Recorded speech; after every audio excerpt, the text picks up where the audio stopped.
Protestantismo no Novo Mundo. Vamos tentar acelerar um pouquinho. Os católicos, nós vimos, mandaram missionários para o mundo inteiro. Antes. Antes. Certo? Os protestantes ainda não estavam envolvidos. Onde foi o primeiro lugar no Novo Mundo, entenda-se, América, em que houve igreja protestante? Por incrível que pareça, foi no Brasil. Certo? Não foi nos Estados Unidos, foi no Brasil. Na Baía da Guanabara, na chamada França Antártica. Certo?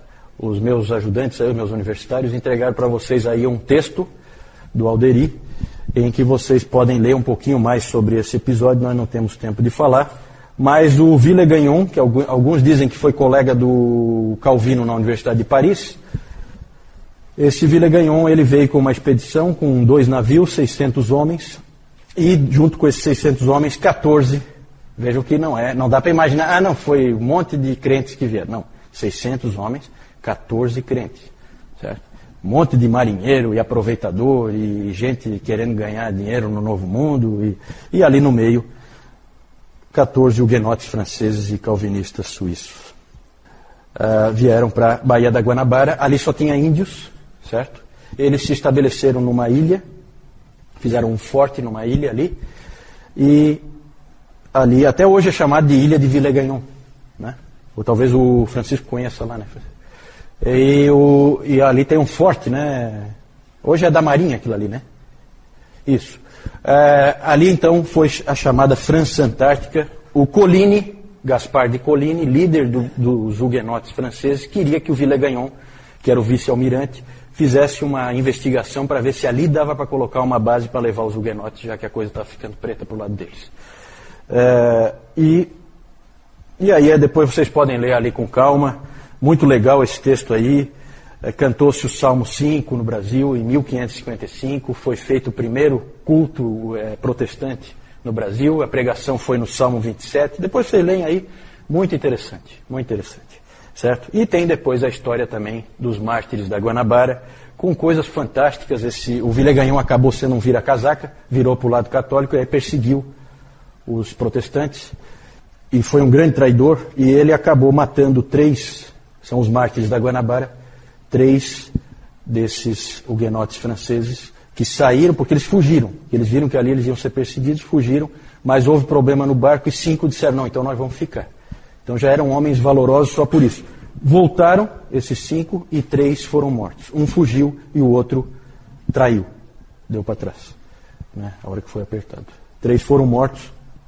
Vale a pena conhecer essa história. O Villegagnon disse para eles responderem uma série de perguntas teológicas em 12 horas. Pois os indivíduos escreveram, vocês não acreditam o que esses caras escreveram em 12 horas. Uma declaração de fé. Fantástico. Na verdade foi principalmente o mais velho deles, como é que era o nome dele? Até tem um nome meio esquisito, do Bordel, né? Fica uma coisa esquisita. Mas era o nome dele assim, Jean, né? Jean do Bordel. Era o mais velho deles, foi ele que principalmente que escreveu. O Villegagnon sacaneou eles lá de mandar eles escreverem aquilo e depois disse, não, isso aqui está tudo errado. Ele foi instigado por um ex-dominicano, certo? Um ex-dominicano fez ele ir para esse caminho, certo? O que acabou acontecendo é que não deu certo porque o Manuel da Nóbrega e o José de Anchieta foram lá no ouvidinho do Mendes Sá. E o Mendes Sá mandou o seu sobrinho Estácio de Sá para lá para acabar com os franceses. Na verdade, aí havia uma violação de uma bula papal que dividia o mundo entre Portugal e Espanha, que mais tarde se tornou o Tratado de Tordesilhas, certo? Então, os franceses estavam violando o que o Papa tinha dito, que o mundo é da Espanha e de Portugal. O que for descoberto de novo é dos dois. Os franceses não estavam nem aí, eles eram protestantes. O que o Papa diz, eu não estou nem aí, certo? Só que o Estácio de Sá foi lá com uma tropa maior, usou índios também junto na guerra, e acabou destruindo aquela colônia.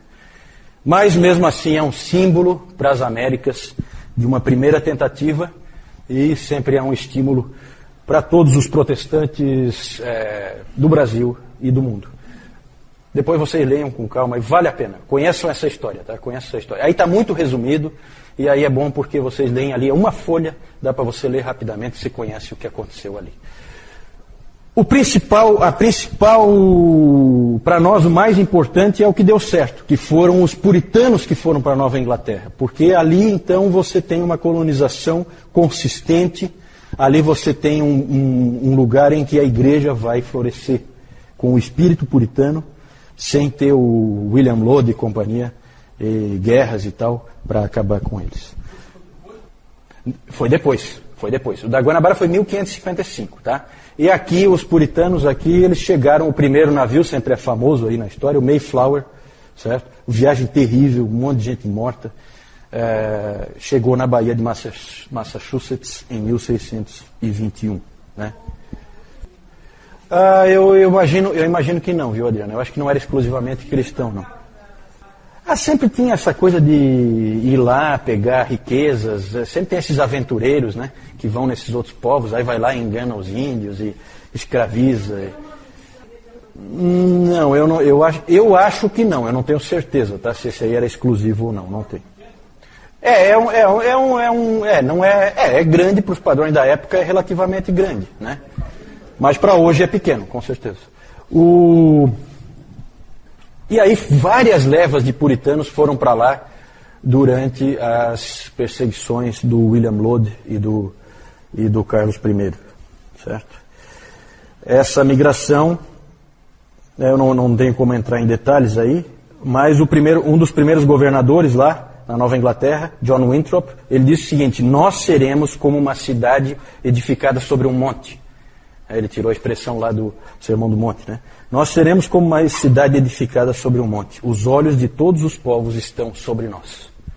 Então esses indivíduos são idealistas, eles chegaram ali, eles deram o nome de Nova Inglaterra, uma Inglaterra que fosse realmente subserviente ao Senhor Jesus. Então tudo girava em torno do cristianismo, os líderes eram todos cristãos, então é realmente um empreendimento diferente. Sempre pense nisso quando você vê assim, né? Tem muita gente que fala, poxa, mas o Colombo descobriu a América em 1492, o Pedro Álvares Cabral em 1500, e olha a diferença entre Estados Unidos e Brasil. Claro, meu amigo, veja a diferença de colonização. Aqui estão indo indivíduos da mais alta estirpe, estão indo para um mundo de nada. Vai ver se um nobre de Portugal queria vir para cá. Em 1638, gente, primeiro navio em 1621, em 1638 já estava Harvard construída, para dar estudo, para preparar ministros, para preparar as pessoas que estavam ali, certo? A Universidade de Harvard. Exatamente, aqui era extrativista, lá era povoamento, porque essas pessoas queriam formar um novo mundo, um novo país. Exatamente, bem lembrado aí, Francisco. Não é extrativismo como era no Brasil. E no Brasil, mesmo depois no Brasil, ficou aquela coisa, a nobreza que tinha aqui mandava os filhos para Coimbra, para estudar lá, fazer escola aqui, nem pensar.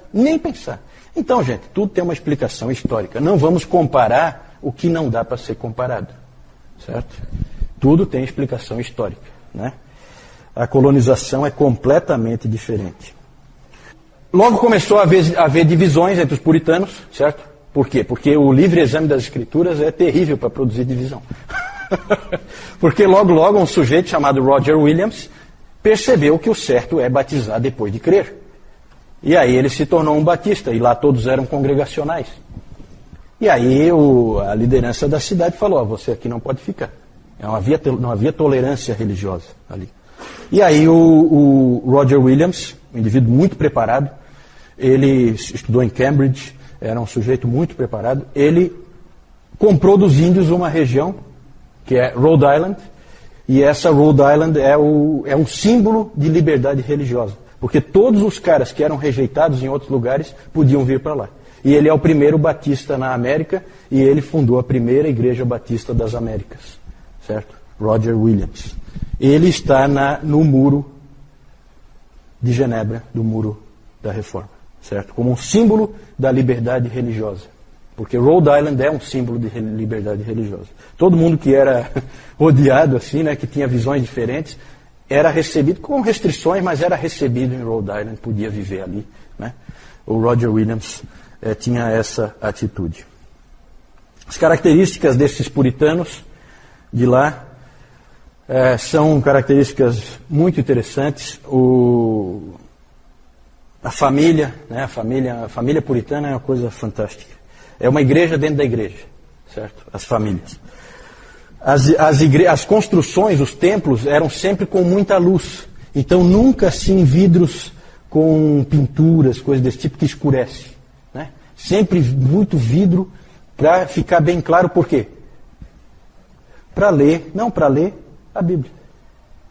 Então, olha como é que é o pensamento, né? Sempre, os prédios sempre muito limpos, assim, não tem imagem, não tem cruz, não tem nada. Bem no meio, um púlpito. Embaixo, o púlpito alto, né? Embaixo do púlpito, uma mesa de comunhão. Esse é o padrão. E os bancos, e o interessante, né? Cada pessoa tem uma Bíblia individual. Certo? Era outro espírito que eles tinham, como nós aqui hoje, né? Cada pessoa tem a sua Bíblia na mão enquanto o pregador prega. Isso vem deles, certo? A gente acha que as coisas assim sempre foi assim, né? Não foi assim, certo? São coisas que a gente recebe dos nossos antepassados na fé.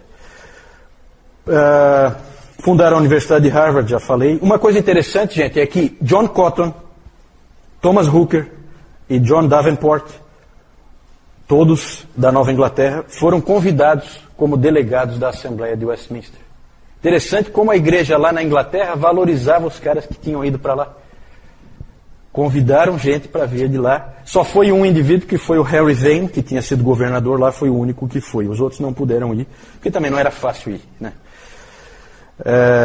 Na verdade, depois vieram muitos outros para o Novo Mundo, presbiterianos da Holanda, alemães reformados, com a Confissão de Heidelberg, que eles tanto amavam, e muitos outros vieram para colonizar os Estados Unidos, né? Outro aspecto, na comparação Estados Unidos e Brasil, é que os Estados Unidos ficam na mesma linha da Europa, né? Isso também favorecia que a maioria das migrações europeias viessem para o hemisfério norte, não para o hemisfério sul. Aí então, ali é uma foto do Rio de Janeiro, uma estátua que tem lá na frente da Catedral Presbiteriana, está ali escrito aí, em memória de mim.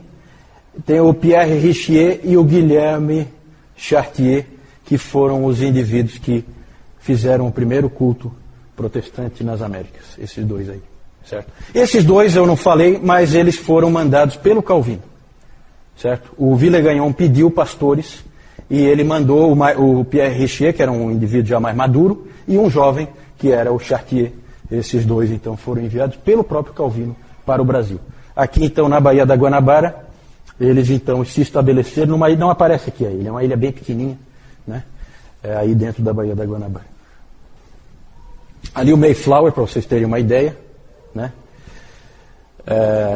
E lá em cima fica, então, a Nova Inglaterra, a Baía de Massachusetts, onde eles chegaram. Então é bem lá no norte mesmo dos Estados Unidos, né? Ali uma igreja puritana, não sei se dá para ver direito aí, mas tem um púlpito alto ali. Isso aí mesmo, né? E lá embaixo tem uma mesa de comunhão, bem na frente do púlpito, certo?